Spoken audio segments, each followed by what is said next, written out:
Hello and welcome to the Gaggle Global Challenge, and if necessary, destroy media narratives. I'm George Szamuely. With me today, of course, is co-founder of the Gaggle, Peter Lavelle. So, Peter, finally, it took place.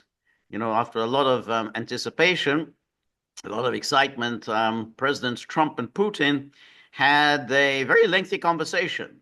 Some people say it was about 2.5 hours. Trump himself estimated it to be something a little less than 2 hours. But nonetheless, that is quite an extraordinary length of time for a telephone conversation. That there's plenty of time to discuss a lot of topics in 2 hours, and um, and Putin, I think understands English. He doesn't speak it, but I think he understands English. So that even the use of interpreters may have been a little otiose because if Putin actually understands what Trump is saying, then that cuts down on interpretation time.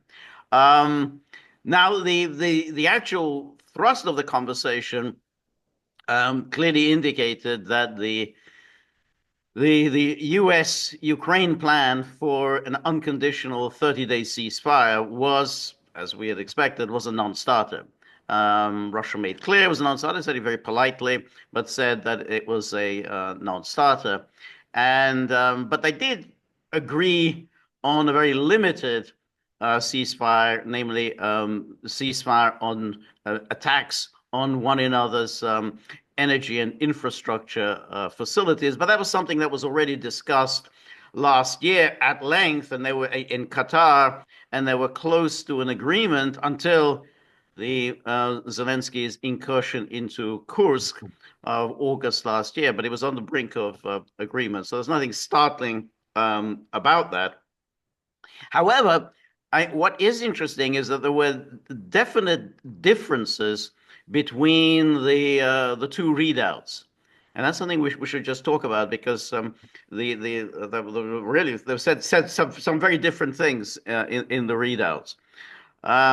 So if we just look at first, let's look at the Russian um, readout first, which was much longer than the American readout, and here we have the telephone conversation between U.S. President Donald Trump and then here, the Russian gives this preamble, but which, however, is quite interesting because the first paragraph, okay, express gratitude to Donald Trump. Then it says, having confirmed his fundamental commitment to a peaceful resolution of the conflict, the Russian president declared his readiness to work together with his American partners to thoroughly explore possible ways of resolving the conflict, which should be comprehensive, sustainable, and long term. So, again, this is something Putin emphasized last week that these stopgap ceasefires, unless they're definitely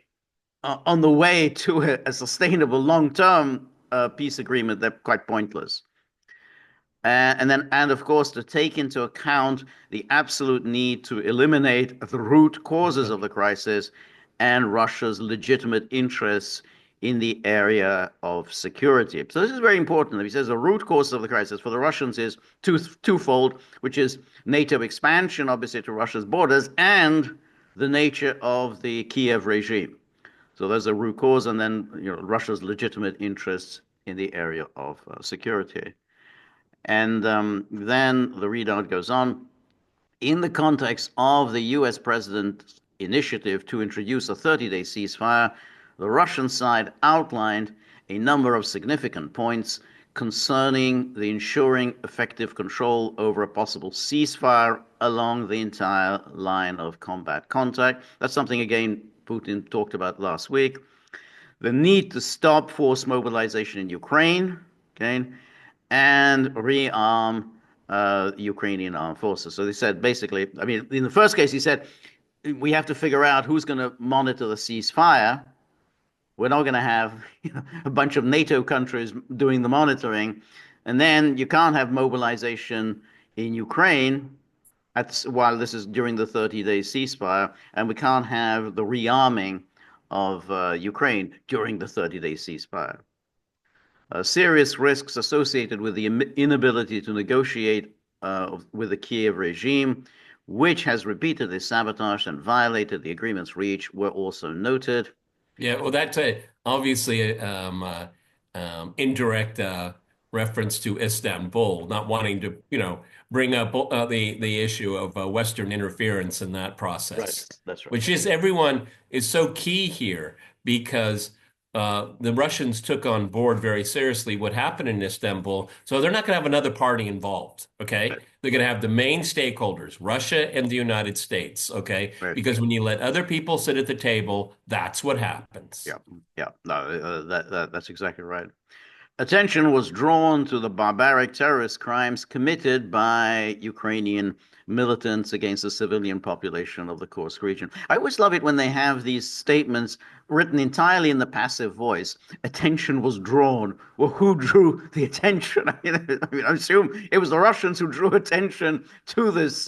Yes, but George, but see, this is again the way they negotiate. I mean, every single word is gone over and over again. They're very careful about this is just their style. And of course, what they want to do is they want to keep the momentum, which you and I'll talk about a little bit later. But that's the whole point of it. Yeah, usually I'm really, really angry with passive voice. In this case, I understand what they're trying to do. Right. But I have to say, this was issued very, very quickly. And the Kremlin came out with their readout much sooner than the Oh yeah, American. I was commenting on it to you Yeah, last night. Yeah. right. That's right. So, in fact, oddly enough, as we'll see, the American initially it was through Caroline Leavitt, the press spokesman in the White House. She sent out the readout on her Twitter feed, so that appeared before anything appeared on the White House site. And then it was emphasized, again, the passive, it was emphasized that the key condition for preventing the escalation of the conflict and working towards its resolution through political and diplomatic means should be the complete cessation of foreign military aid and the provision of intelligence information to Kiev. However, again, the way this is formulated, Putin is not saying this as the condition for any agreement. He says it was emphasized that the key condition for preventing escalation of the conflict and working towards its resolution through political and diplomatic means should be the complete cessation. So he didn't say, well, until all foreign military aid is stopped, there will be no ceasefire, there'll be no negotiation. That's the way it's interpreted at the moment in the Western media, though that's not the way he's presented it. He said there can't be a settlement without that, but he's not saying this as the condition of any movement towards a peaceful Right. And outcome. all this in the entire readout is um, a treatise on process. Right, right. That's right. In connection with Donald Trump's recent appeal to spare the lives of Ukrainian servicemen surrounded in the Kursk region. Remember, Trump issued that truth last Very Friday, an odd truth. a very Yes. odd truth, which we talked about. However, he didn't mention Kursk in that truth. The Russians took it to mean that he was referring to Kursk, but he didn't mention Kursk. And it was very odd because, these are fighting men, fighting armed men, and therefore, they're not entitled just to humanitarian consideration until they surrender their arms. But until then, they're fighting men, and therefore they're perfectly, they're legitimate military targets. But what's also interesting about this is that, for about 3 years, we had just complete bombast coming from the West. This readout here is acknowledging something that the other side had said. Okay. And I think that's really important because Right. it's we're listening to you, we're Right. reacting to you. Right. Okay. This is part of the process. We hear you. We're not, it's been said over and over again that we're not interested in peace. We're not interested in resolution. We are interested in a resolution. We are interested in peace. We've even taken on board some of your concerns. Right. This is very well crafted. Right.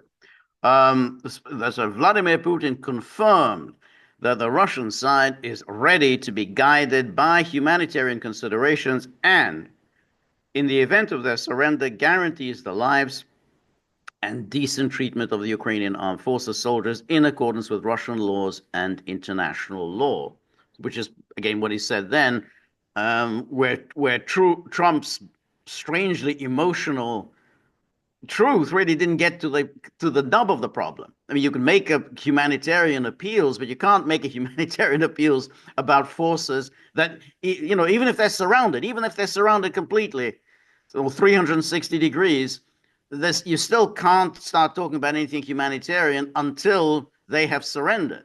Just saying, hey, they're surrounded. Well, they demand to we demand that they be treated humanely. Well, they will be, or they may be, but they have to surrender first. During the conversation, Donald Trump put forward a proposal for the parties to the conflict to mutually refrain from attacks on energy infrastructure facilities for 30 days. So that's 30 days. So it's not a long-term ceasefire. Vladimir Putin responded positively to this initiative and immediately gave the Russian military the corresponding order. The Russian president also responded constructively to Donald Trump's idea of implementing a well-known initiative concerning the safety of navigation in the Black Sea. It was agreed to begin negotiations to further elaborate specific details of such an agreement. So safe negotiations in the Black Sea, but talks about talks, nothing. Yeah, but also the well-known initiative, basically the rules of navigation that they just need to be returned. Right, Okay. right. And then Vladimir Putin informed that on March 19th, a prisoner exchange will be carried out between the Russian Ukrainian sides, which that's today, 175 people. In addition, as a gesture of goodwill, 23 seriously wounded Ukrainian servicemen who are being treated in Russian medical institutions will be transferred. I've always been puzzled about these prisoner of war exchanges, because prisoner of war exchanges take place after a conflict. I don't Yeah. understand the logic of exchanging prisoners of war while the war is going Yeah. on. You're just simply sending, people Yeah. back to the front. I mean, that's what you do. If you're a prisoner of war, you're released, you report to command, you're sent back to the front. So I don't understand the logic of this. Well, I don't either, but there seems to be a working logic for the Ukrainians and the Russians. Right, right, right, Maybe it's just that's a part of the answer to that right. rather odd procedure. I agree Right, with you. yes. The leaders confirmed their intention to continue efforts to achieve a Ukrainian settlement in a bilateral mode, including taking into account the above-mentioned proposals of the U.S. president. For this purpose, Russian and American expert groups are being created. So this is this Ukrainian settlement in a bilateral mode. So this is an American-Russian discussion Exactly. about a Ukrainian settlement, a long-term Ukrainian settlement, bilateral between Russia and the United States, including taking into account the above-mentioned proposals of the U.S. president. For this purpose, Russian and American expert groups are being created. So So, that's basically I'm going to watch my language. This is a message to the Europeans. Let's right, put it that way. right, right. Um, I mean, this was broached during the Lavrov Marco Rubio meeting in Riyadh. They were going to set up these teams. So, but nothing much has happened. So we'll see whether they actually do set up these teams to start negotiating. Um, and then Vladimir Putin and Donald Trump also touched upon other issues on the international agenda, including the situation in the Middle East and the Red Sea region. Joint efforts will be made to stabilize the situation in crisis areas, establish cooperation on nuclear non-proliferation and global security. This is very odd because the destabilization is occurring under U.S. auspices. I mean, it's the U.S. And Israel, which has now ended the ceasefire in Gaza, which in turn triggered the Houthi attacks on U.S. and Israeli shippings or ships headed for Israel. So it's kind of strange to start talking about stabilizing the situation when the destabilization is occurring under U.S. auspices. But And again, if you look at the shipping that's going through the Red Sea region, as it says in the document here, um, not much of it is American. no, It's very heavy European. Okay, have the Europeans stepped up? Well, where are those European ships right, patrolling? Oh right, no, no. Again, they're free riders. Okay, they're free, and that's what makes this all the more whimsical for me. Is that Trump is telling people to take on their load, and here we go again. right, Okay, the right, U.S. is picking up the tab for the Europeans. right, right. I don't know, George. Okay. Right, right. No, no, that's right. Um, Joint efforts will be made to stabilize the situation in crisis areas, especially establish cooperation on nuclear non-proliferation and global security. Oh, that's for me, that's a little bit of a jab. It's like you guys walked away from all of this. We're still Right, here. right, right. You want to re-engage us in arms control, which for 20 years you have just methodically dismantled. But we're still interested in it. That's what that says. Well, this is what I was going to ask you because I wasn't entirely clear when this reference to nuclear non-proliferation. Do they mean non-proliferation to third countries, to non-proliferation to non-nuclear powers, or do they mean non-proliferation among the nuclear superpowers? In other words, they don't expand their nuclear I arsenals. think it means both. I think first and foremost, this is about Iran, okay, and then in a very limited way, this whole French initiative of its umbrella and whatnot. But I think this was more focused at Iran.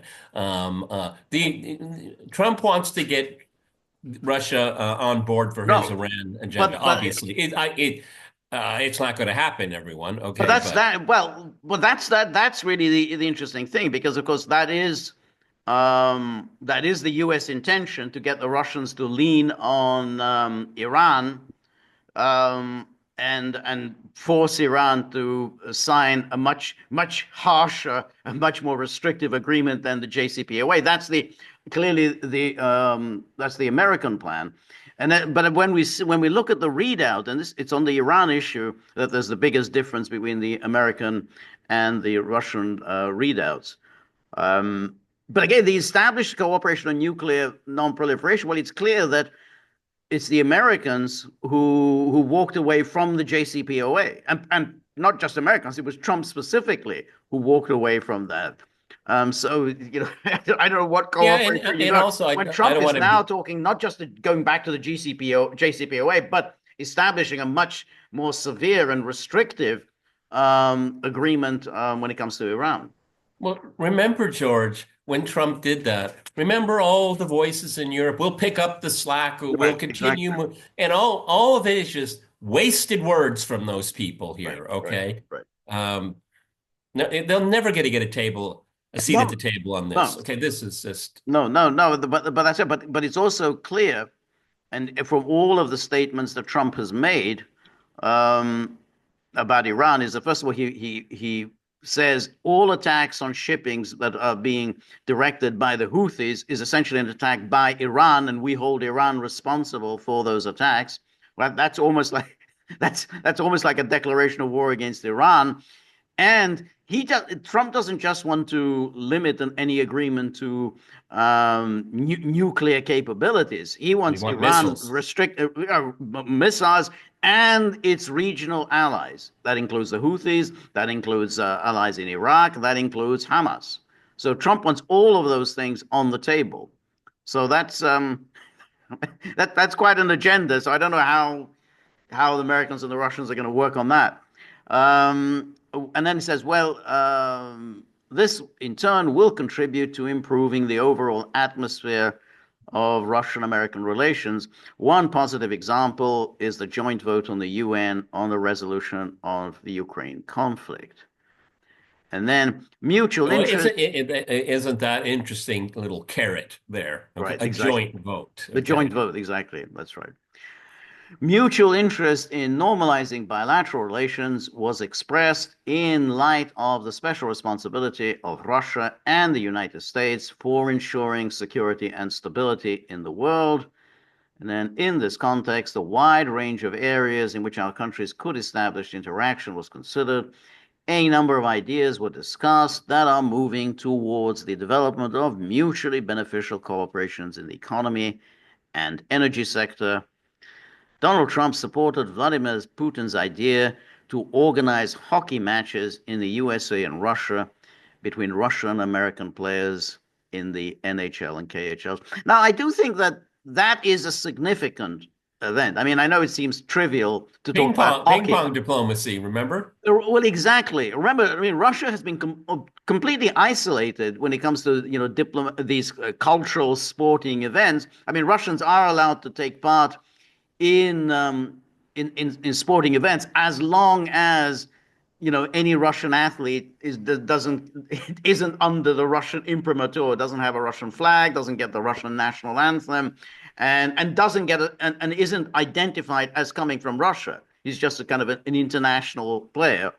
Um, so this is a distinct step out of diplomatic, sporting, and cultural isolation. We'll see whether the Americans follow through on that. I mean, just because it's said here doesn't mean anything will happen. We've seen that before. But it's interesting that Trump agreed to this.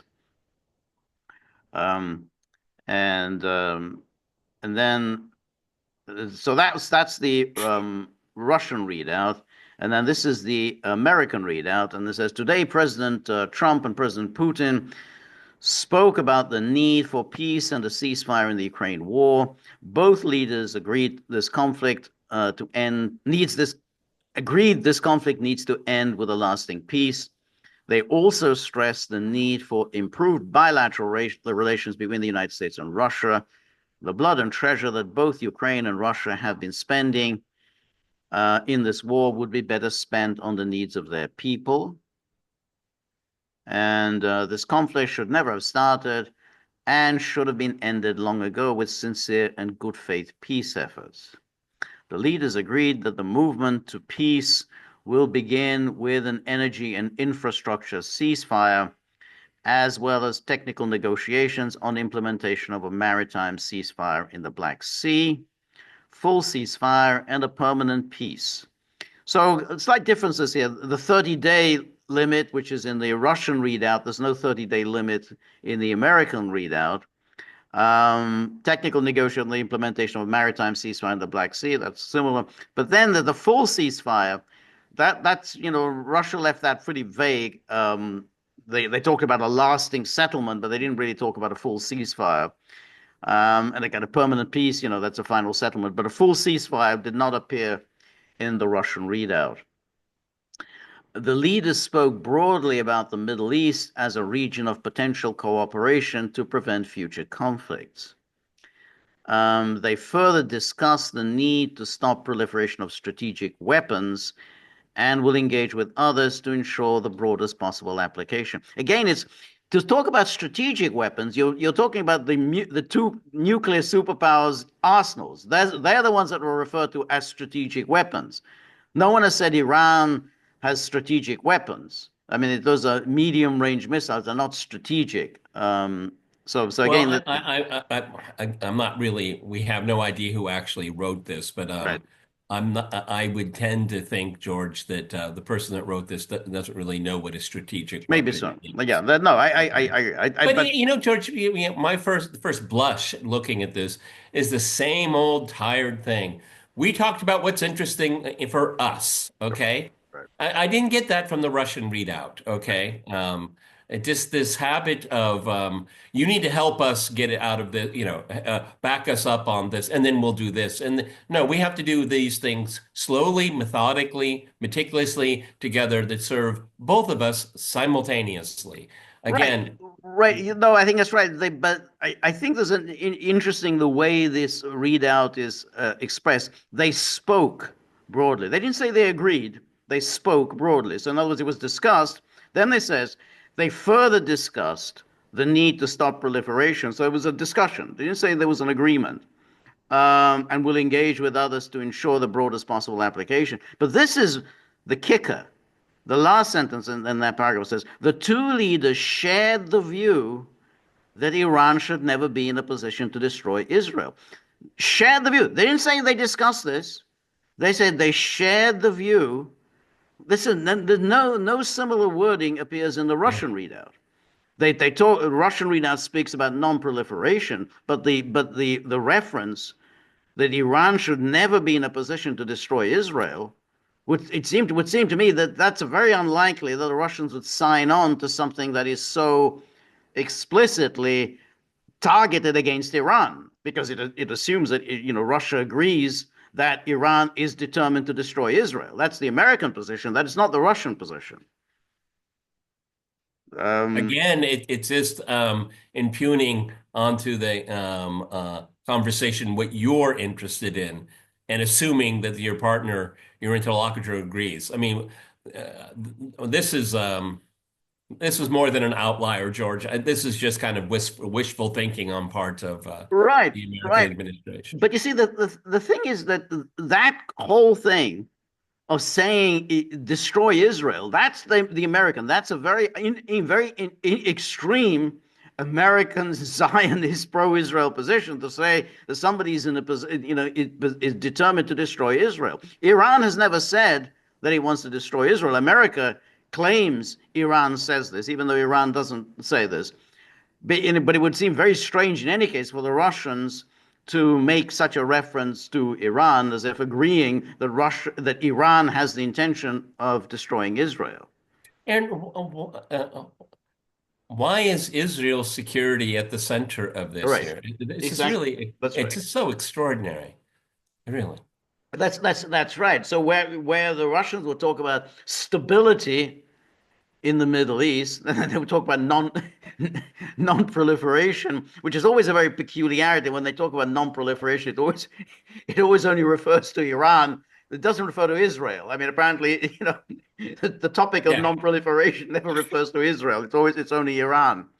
Um, but anyway, to destroy Israel. So then it goes on. The two leaders agreed that a future with an improved bilateral relationship between the United States and Russia has a huge upside. This includes enormous economic deals and geopolitical stability when peace has been achieved. It's really extraordinary. I mean, this does read like a tweet, you know? Mm. It doesn't, does it feel like a readout to you? I mean, not in the way that we usually think of readouts, you know, after two leaders meet, their foreign affairs departments write it out. This is just, it's Right. very, it's No, too off the it cuff for me, it it okay? it was an odd, but that's to be fair, that's the Trumpian style, because then Trump sent out a truth, um, in which he says, "My phone conversation today with President Putin of Russia was a very good and productive one.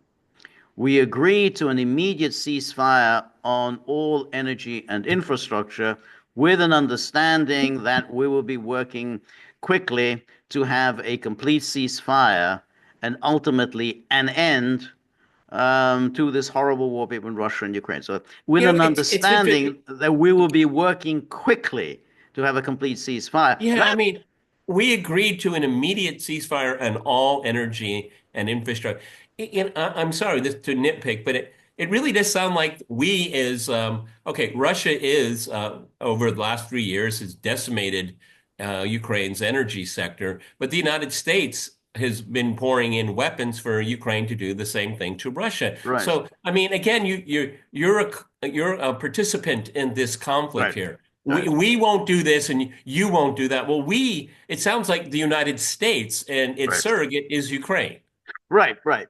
However, Russia did say that he's that they're going to stop. I mean, that was Putin said. Now, I'm assuming if Ukraine doesn't stop attacks on Russian energy infrastructure, then Well, it's Russian already been reported. it's It's already been already been reported. reported. Exactly. It's been reported they're continuing these attacks. So Russia will go ahead with any ban on on attacks on Ukrainian energy infrastructure if Ukraine is continuing with these attacks.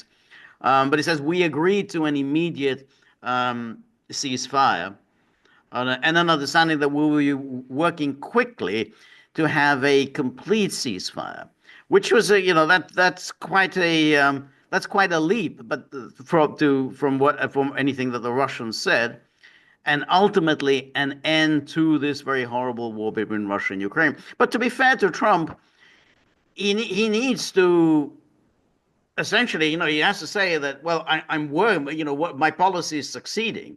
Because having talked last week about, oh, we've got this, we're very close to a 30-day complete ceasefire, and having said earlier this week, he sent out a truth, well, we're very, very close to a complete agreement. We're almost there. We're in the, I think, 10-yard zone. The football, and then he has to say that, well, what happened to all of that? So he said, well, we're still very close.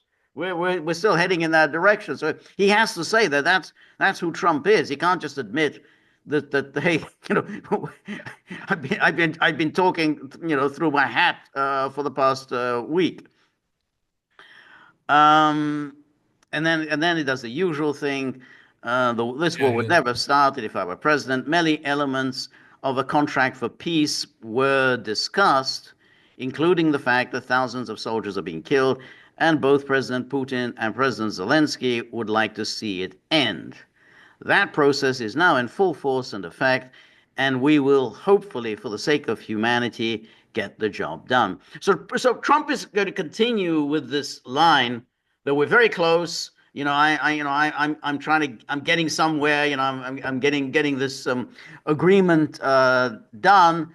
But I don't know whether he can maintain this because That's the question. yeah. That's the question. So where Well, I are mean, we? George, what we're seeing, and this is the tension, is that it seems both Russia and the United States are keen on repairing their relationship. They both saying it in different words and different ways that there are global issues that they can work together on. The Russians were far less specific. The Americans too specific for my taste. And so Trump believes, and I'm not sure to what degree the Russians are on board with it, but Trump believes that um, a better bilateral relationship will end the war in Ukraine and benefit the United States with its global agenda. Now, that may be an American first approach, and that's perfectly fine. Okay, I don't have a problem with that. But the problem is that will the Russians go along with that? Okay, Right. because Russia believes in Russia first. Right. Okay, No, and how will it yes. benefit Yeah. its security? Right. Well, And but so, yeah. Yeah. good. No, I think that's right, and I think that. But Trump's problem is that he can't just simply ignore the Ukraine issue. I mean, he can't just say, well, all right, we'll just talk about other things. I mean, he has to address the Ukraine Yeah, issue, and that's where it's going to be a problem for him. But anyway, he appeared on Laura Ingraham yesterday, and he talked a little bit about this conversation. So let's just watch um, what he actually says. Mr. President, thank you so much for joining us. Thank you. We got a readout of your call with Vladimir Putin, and it was a fairly optimistic take.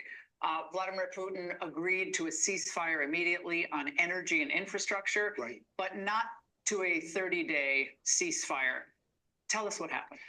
Well, you have a situation where you have a lot of guns pointing at each other foolishly because it would have never happened if I were president. That was not a war that was supposed to happen. And it did happen. So that's where we are. And right now, you have a lot of guns pointing at each other. And a ceasefire without going a little bit further would have been tough. Russia has the advantage, as you know, they have encircled about 2,500 soldiers. They're nicely encircled, and that's not good. And we want to get it over with. Look, we're doing this. There are no Americans involved. There could be if you end up in World War III over this, which is so ridiculous. But, strange things happen. And I think we had a great call. It lasted almost 2 hours. Talked about a lot of things and toward getting it to peace. And we talked about other things also. Was there non-negotiables mentioned by Putin? It was reported that I think the Kremlin media actually stated that he demanded an immediate cessation of aid to Ukraine in order to get to this multi-step deal. No, he didn't. We didn't talk. we read that out. There was no demand for an immediate cessation. They said that this is the way towards, bringing this war to an end. He didn't demand an immediate cessation. She repeats this, and this has been repeated in other media. Yeah. Oh, Putin demanded an immediate cessation. Talk about aid. Actually, we didn't talk about aid at all. We talked about a lot of things, but aid was never discussed. In the readout, it also stated that both sides want to get to an improved bilateral relationship, the United States and Russia. That's true. How can we trust that Vladimir Putin actually wants that, in that he's not also being influenced at the same time by his close friend, President Xi of China? Well, look, we have our own discussions with President Xi of China, and he wants to get. I always love the way he says his close friend, President Xi of China. What are they? What do they go on holidays together? They stay in one another's apartments. I mean, it's so stupid. This is the level of American journalism. Oh, his close friend. Yeah, well, President Xi. Erdogan is a member of NATO. The United States is a member of NATO. So are they Erdogan and Trump close buddies because they're in the same military alliance? This is just a usual fatuous American journalism. It's all about the person. Well, maybe Russia and China have mutual interests. I don't know. Right. No, that's right. It's funny. I was reading today Thomas Friedman, this awful New York Times columnist, and obviously about this, he mentioned Putin 35 times in a short column. 35 times he mentions Putin. The whole thing, it's about Putin this, Putin that. How about, Russia, Russian national interest, but it's all about somehow Putin made this decision. It's everything Putin's call. Everything is decided by one man. But that. Yeah, I remember pointing out to a Western journalist, he kept saying, Putin's Russia, Putin's Russia. And I said, no, it's Russia's Putin. Right. Yeah.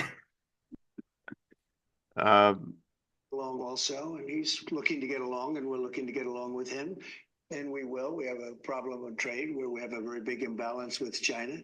With Russia, we don't have that much trade, and they'd like to, and we'd like to also. They have some very valuable things for us, including very big forms of rare earth. They have a lot of earth. They have a big chunk of real estate, the biggest in the world for a country by far. And on that, they have things that we could use, frankly, and that other people could use.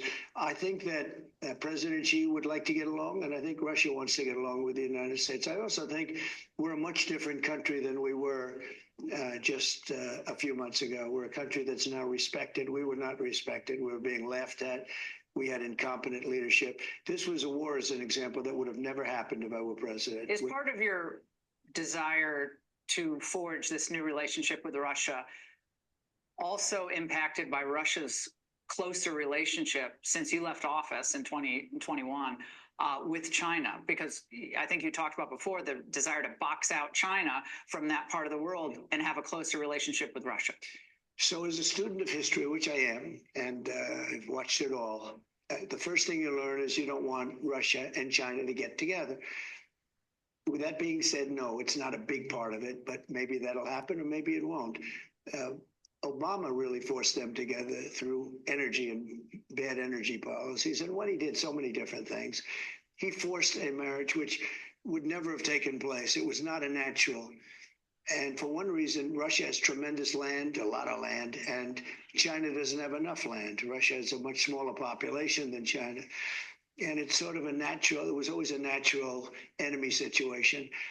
They're probably. I always love this when people do this. I mean, it's unfair to pick on Trump, but this serious geopolitical thing is say, well, Russia and China are absolutely determined to hate each other. They're absolutely determined to go to war with each other. You just have to give them the opportunity to do it. Exactly. At any moment now, they're going to go at, Pat Buchanan used to say this, somebody who should know better. Well, they fought in 1969. But, there's no reason. There are no conflicts between Russia and China. There are no ideological conflicts. There are no economic conflicts. There are no, geopolitical conflicts. So, but he said, oh, well, Russia has an enormous amount of land, not too many people. China has a lot of people. So therefore, the Chinese want to take a chunk of Russia's land. Why would they do that? I mean, you try to take somebody's land away, you got a war on your hands. I mean, it doesn't make any sense at all. But nonetheless, this is always well, the moment we can get America to become friendly with Russia, or vice versa, Russia and China will immediately go at each other's The throats. most unnatural relationship, you know. I don't know. I don't know. See, this is the kind of groupthink in Washington think tanks that just drives me mad because all they do is mimic each other, Yeah. you know, thoughtlessly. I don't blame, again, I'm not going to beat up on Trump here. I mean, somebody's been, you know, all Right. we have to do is break them apart. And, you That's know, it. it's, you know, Right. and even probably Trump knows is that while Nixon's legacy is tainted because of liberal interpretations of him, he is remembered for the going to China. Right. Okay, and Trump wants the same thing. He wants the same thing. Well, that's right. But what's interesting about when we look at the sort of the Nixon China era is that that was actually a brief moment when the Soviet Union and China really had very bad relations, and therefore the Americans exploited that, as great powers do. But that's not the normal course of history. Actually, normal course of history is Russia and China generally had pretty good relations, even during the Soviet era. For much of the Soviet era, the Soviet Union had good relations, first of all, with Chiang Kai-shek when he was the Chinese leader, and then they had good relations with Mao. Things only really started going downhill with Khrushchev and Mao and Khrushchev relations, and then it never really recovered. Even with Deng Xiaoping and Brezhnev and so on. But the moment that was over, now from 1989 on, relations between the Soviet Union and then Russia have been extremely good, as they were before. So people just generalize from that very short moment with Khrushchev and Mao, and then extrapolate. Oh, well, that's the normal course of relations between Russia and China. Well, and of course they cannot countenance for a moment that a relationship like that China and Russia have is an alternative Right. to the world Right. order. I mean, that's not allowed. Right. You have to be on one of you has to be on our side. Right. That's right. That's right. Friendly now, but we're going to be friendly with both. I think we're going to be friendly with both. China needs us in terms of trade very badly, but we have to straighten out the deficit. We have now more than $1 trillion deficit with China. It's not even believable. And we're going to be doing something about that. And with Russia, they would like to have some of our economic power. The criticism that you've heard since really 2015 is that you have more in common with Vladimir Putin than you do with globalist leaders, maybe some NATO leaders, and in this case, with Zelensky. You're both nationalists. Zelensky's more of a globalist. How do you respond to that criticism? Well, I am a nationalist, but I'm a nationalist for the United States, not for anybody else. And it's interesting because there's nobody been tougher on Russia than me. I'm the one that pointed out Nord Stream 2, and I stopped it. Nord Stream is the biggest pipeline, I guess, in the world, taking care of all of Europe. And it was being built from before I got there. And they were on the way. It was going to be, and I stopped it. It was just stone cold dead. I stopped it in its tracks. That's not somebody that's being particularly, it was the biggest project they ever had. I had it stopped. When Biden got in, he immediately approved it, like immediately. One of the first things he did in office was he approved Nord Stream 2. Nobody ever heard of Nord Stream 2 until I was president. I said, what are you doing? You mean you're building a pipeline to Germany and various places in Europe. You're paying them billions of dollars a month, and then we're paying a lot of money to fight them. This is not going to work out well. And it stopped, and then Biden approved it, which was a really stupid thing to do, but he did it. And Putin actually said to me, if you're my friend, I'd hate to see you as my enemy. He said that very strongly. But with all of that, I had a very good relationship with Putin. I had a very good relationship with President Xi, a very good relationship with Kim Jong-un of North Korea. Lots of good relationships. Notice what he doesn't say. I had a good relationship with President Zelensky. He used to say that, doesn't say that anymore. And doesn't say I had a great relationship with Angela Merkel and Emmanuel Macron, who's, I think, the one leader who was around during his Yeah, first he's term. the only one with the continuity. Yeah, I was just on eggshells waiting for Trump to say, but Biden blew it up. He didn't. But anyway, this was the um, the meeting, and then of course now we go to the next phase. Could go either way. I mean, you could Yeah. we simply don't know. At the moment, outwardly everything is friendly, but who knows which way Trump is going to go? Is he going to vent his frustration at Russia? Is he going to vent his frustration at Ukraine? We simply don't know. But we'll have to watch whether they if they can get these groups together and begin talking. Actually put these teams together. They still haven't after that meeting with Lavrov and Marco Rubio. They still haven't put together any negotiating teams. If they can get negotiating teams, at least we're making some progress. If nothing happens, then we can sort of wait and for the ongoing deterioration of relations, as happened during Trump's first term. Yeah, and I think that's a good way to wrap this up because I think Trump believes, and again, to what degree the Russians go along with it, we don't know. But he believes that he can see an end to the conflict in Ukraine, which would have started under him. God, I wish he would stop saying that. But to end the conflict in Ukraine, he thinks that it's the avenue is a better Russia American relationship. That can be a catalyst to go in a direction, okay, but it's not going to be the solution. And I hope again, we always put hope last because it doesn't help with thinking. But with these groups that they're getting together to discuss the nuances of it, I hope the American side is getting to realize that, I could see that you were vulnerable security-wise. Yeah, I see your point there. I don't agree. I mean, I don't necessarily agree with you, but I can see your point. See, that's where we are right now. Is it, can you hear me? Can you listen to me? I will listen to you. That's where we are, everybody. And that is something compared to the last 3 years, but it's not going to be enough to end this conflict. Right. No, that's right. It's a curious situation whereby Trump never really gets into any of these issues. All he ever really talks about is that, well, all these people are getting killed. Oh, they're going to get killed. And the thing in Kursk really. Yes, I don't know why he suddenly became preoccupied with that. So he kind of talks about that, but never really addresses. I mean, he has at times talked about NATO expansion. That was a really bad idea. He has at times said that Biden provoked Russia and provoked the attack on Ukraine. But at this stage, all he's just talking about, well, it's as if he's some kind of a humanitarian.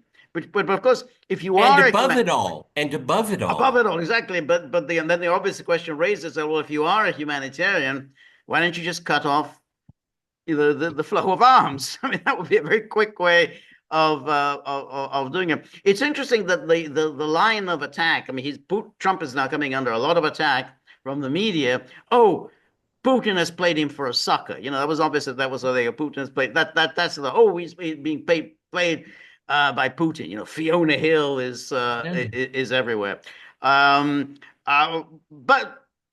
it was these people who came up with the stupid idea of this 30-day ceasefire without any conditions. We're going to keep pouring arms in there. And then you have all the Europeans saying, yeah, we're ready to send in our forces.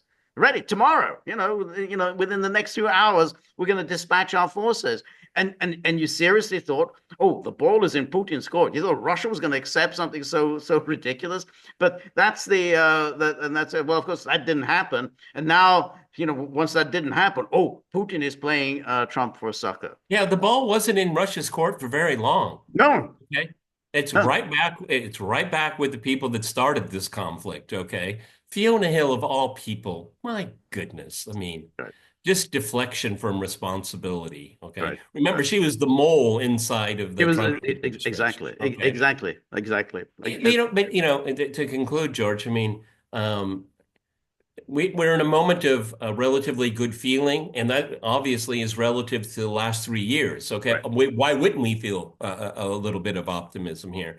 But until the core issues are addressed, and they're not being addressed, okay?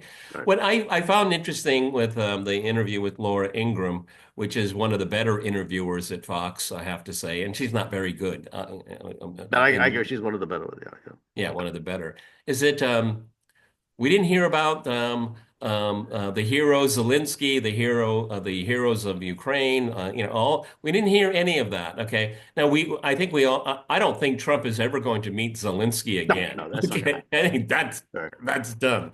Okay, but I mean, he is in a. I think I know why he says it never should have started because he doesn't like ending it. He'd like to be doing something else. Okay, Right, I think right, obviously that's it because. The Russian side, just because of their diplomatic approach, they're very cordial, they're very right. fact-driven, they're very dispassionate, they're not prone to emotion, and they have to. The way I've talked to some of my colleagues is that the Russian side has to keep explaining Right. and explaining and explaining, and it might start seeping in because American diplomacy, if you can even call it that, they never listen because they don't think they have to Right. listen because they just need to be heard. Okay. And this is so odd for these negotiators. I mean, Marco Rubio is a rabid Russophile as of 15 minutes ago. Okay. How hard is it going to be for him? Okay. Right, right, right. But I think that you still, in the end, you have the problem.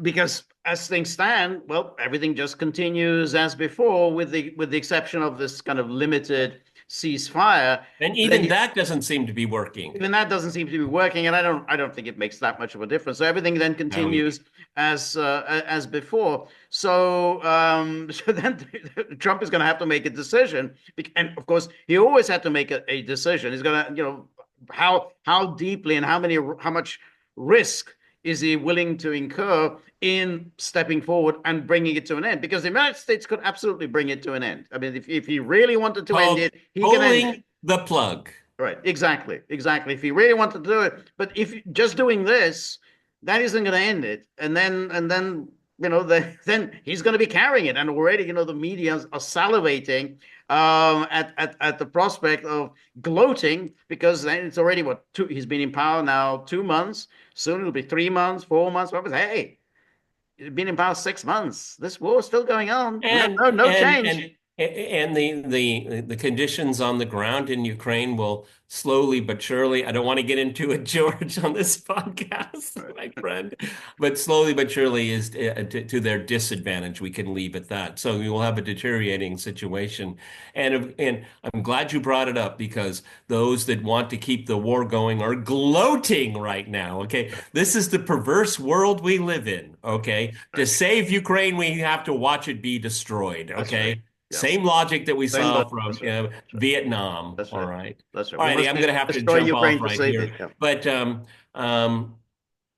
I want to keep an open mind. I think George did an excellent job for us giving the one readout and something that was called a readout and showing the very important differences. I can guarantee you, everyone, no one else is doing that. No. George did it. Yeah. No one else has done it. Look, That's search it. I yeah. dare you.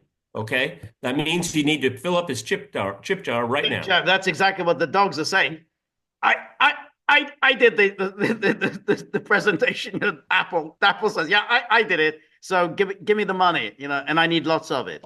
So that's their position. Just don't give us coins, paper. Paper will do.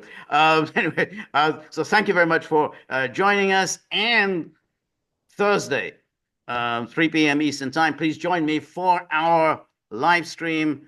And remember, if you like the gaggle, please like, share, and subscribe. See you soon. Bye bye.